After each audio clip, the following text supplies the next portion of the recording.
Hey guys, welcome back to another episode of The Stable. And by the thumbnail, I'm sure you guys figured out what's been going on with the boss and what we've had planned. I'll flip the camera around and go ahead and show you everything we got. So guys, I've always told my dad over there, you gotta pay to play, and I paid quite a bit.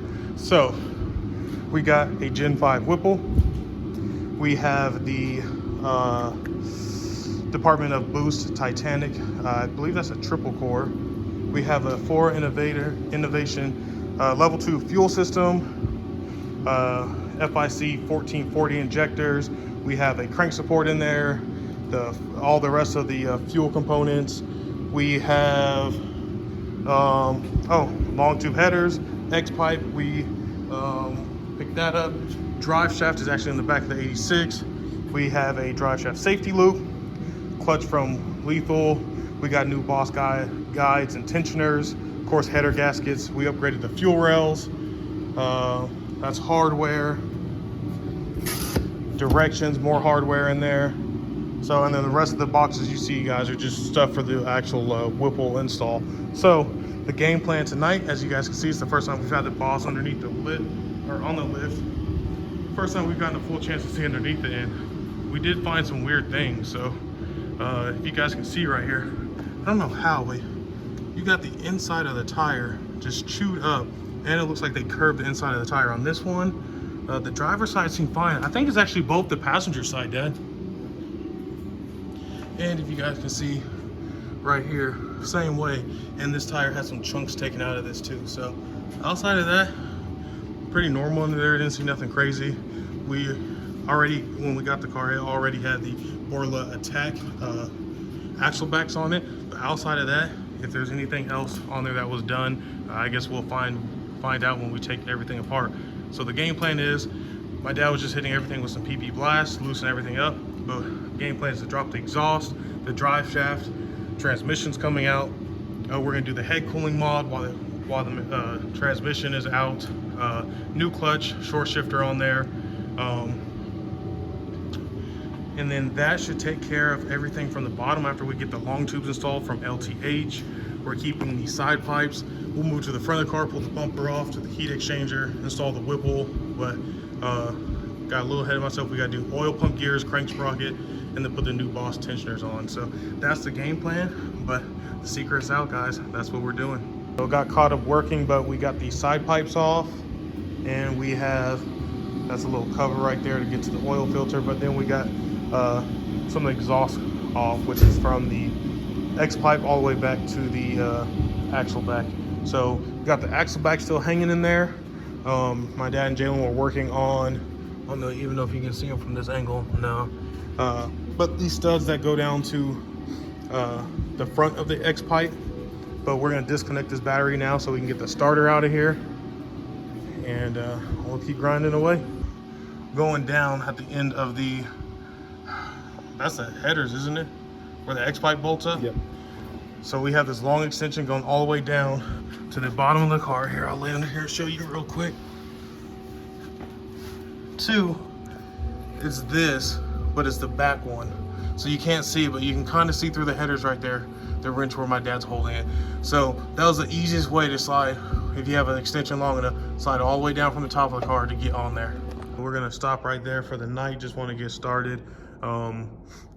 Didn't get crazy amount done. We had to wrap up Jalen's car today. So Jalen, you drove your car. The faster car. How'd it feel today driving it? First drive with the STI spot? Faster than a Boss. Okay, anyways. So we got all the old exhaust off, and we had started trying to get together a game plan with the headers, but they look really nasty. This was an East Coast car, so all the salt, you can see, let's see. Like those header bolts just look absolutely awful. So both sides are like that. Like you can see that one right there. My phone will focus. So we were just in here trying to get a game plan. We went ahead and hit everything under here with some PB blast. So the game plan is to,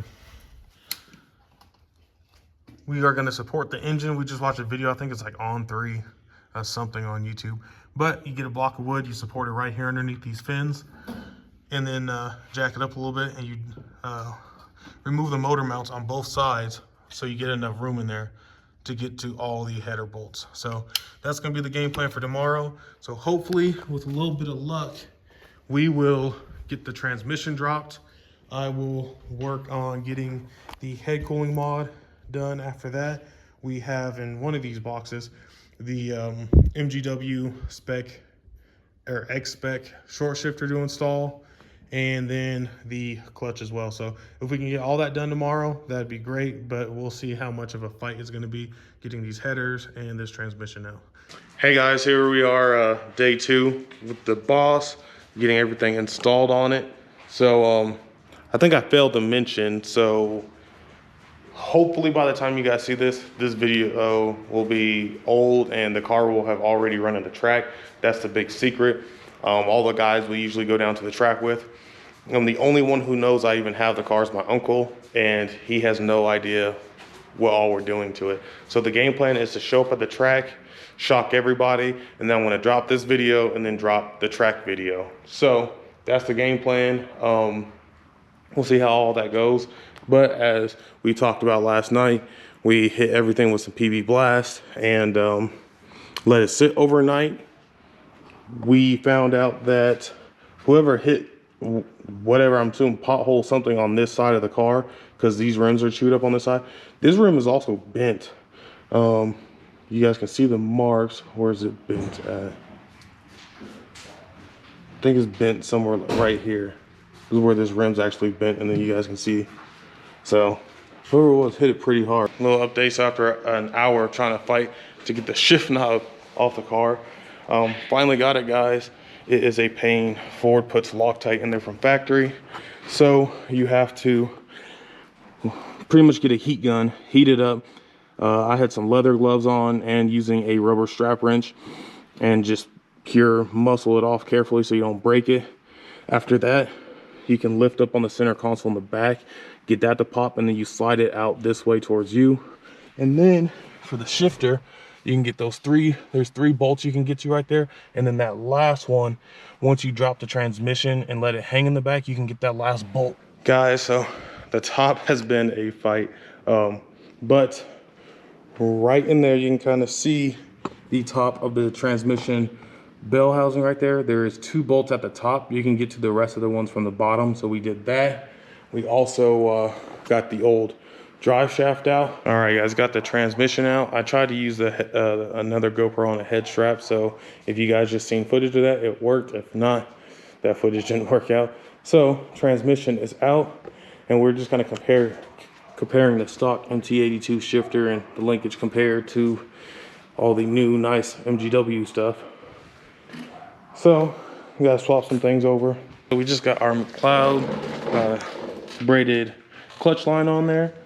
So it turns out you don't have to keep any of your little plastic clips like this one, because they include all their new ones in the hardware. And theirs has a little bleeder on there, even though I think this whole thing is a self-bleeding system. So picked that up. I think it was like 60 some bucks, but should be a decent upgrade from what I've seen about people with MT82s and talking about that the factory clutch line is prone to failure. So went ahead, got that replaced.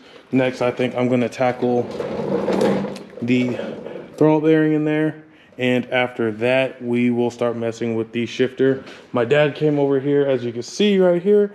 He got the old clutch out. So we just laid it out in the order that we pulled it out, so we know.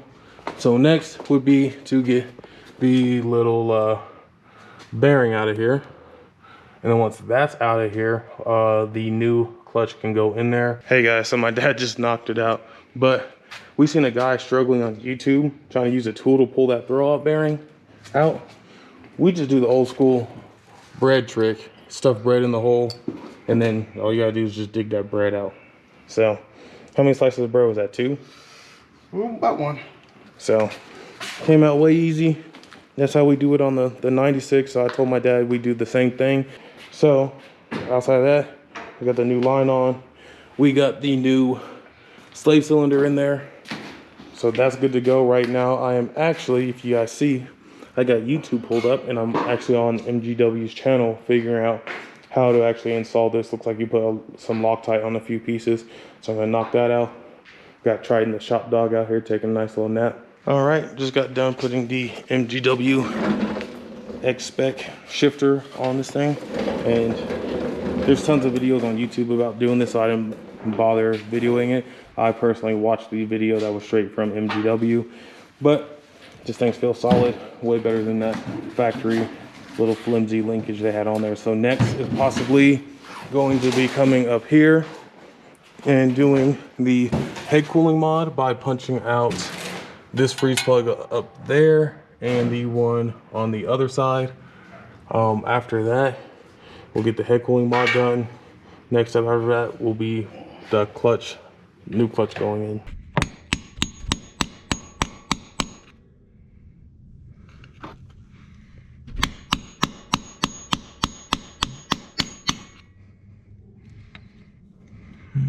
Looks like it might be kind of moving. Oh, check. So we had to dig all through the boxes to find our little, what is that, Dad? I can't think right now. Pilot bearing? So my dad is trying to install that right now. And then I just got done, as you guys seen, with that huge mess I just made on each side, is I knocked the freeze plugs out up top. So, seen a guy on YouTube, and what he did was, since the fittings for the head cooling mod are made out of aluminum, he froze his, so mine have been in the freezer since overnight. So, as you can see, still all frosted up. All right, guys, so pretty much at a stopping point for today. Made a little bit of progress. Getting the clutch ready to go in next. This was the, here you go right here, their HD twin. I believe it's rated for like 1,200 some foot-pounds of torque, something like that. So got new hardware to go with it. Getting that ready to go on next, but pretty much at a stopping point today because we are going to go watch the new Kong vs. Zilla. So we got, you guys can even see up there, our UPR head cooling mod in right there, and on the other side we just have to get the hose probably cut down a little bit and get that installed. But as you guys can see, my dad had that little I think it's like a key trigger for the crank position sensor in. He got the new pilot bearing in. So next is really just once we get the line for the head cooling mod done and I wrap that up, then it is getting the clutch installed, and then we are back to putting the transmission back in. All right, guys, I guess this is officially day 3 of this whole, I had named this whole project, this Project Shock and Awe. So Project Shock and Awe, day 3, and it's really just a shock all my dad's buddies and my uncle. So got this AN fitting press on there for the coolant mod. So what I'm doing now is I'm actually going back, I'm taking the little bolts out the cooling mod, the little Allen head, so I can put some Loctite on them. And then once that happens, I gotta figure out what side, because they give you this long piece as far as UPR goes, and they give you this one. So this end gets pressed in the other end of the hose, but I'm just currently figuring out if this goes driver or passenger side. So once I figure that out, I can put some sealant on the ends of those, get those in there, get this end of the hose mocked up in place, and then figure out how much I need to cut off this end, because this hose is extremely long and I don't want it to be, if you guys can imagine right here, if this is the Whipple, I don't want the hose to be sticking up like that high or something. So I'm going to cut a lot off of it. Hopefully that looks okay. So it's like back down there and you don't even see it. Lethal Performance, they give you a little QR code. Once you scan it, it tells you all the torque specs on everything. So when you come up here, we got our new Lethal Performance LXP HD twin disc in. So that is all good to go, all torqued down. Your crank position sensor is a little tight fitting with the passenger side head. And guys, nobody talks about this, but you have a ground that's in the back of the head that goes to this bolt right here. Let's see if I can show you guys better. So that bolt right there that holds in the head cooling mod on the driver's side, you can see that ground strap was right there. So what we're gonna do is, because nobody talks about it, and they tell you not to put it underneath the head cooling mod because you can cause a leak. So what we're going to do is we're going to flatten that out, and we're going to go right to the back of the block and the transmission. So we'll have that there. But I've done a ton of research online over the last 2 nights trying to figure out if anybody does anything different with that ground strap, and it doesn't look like it.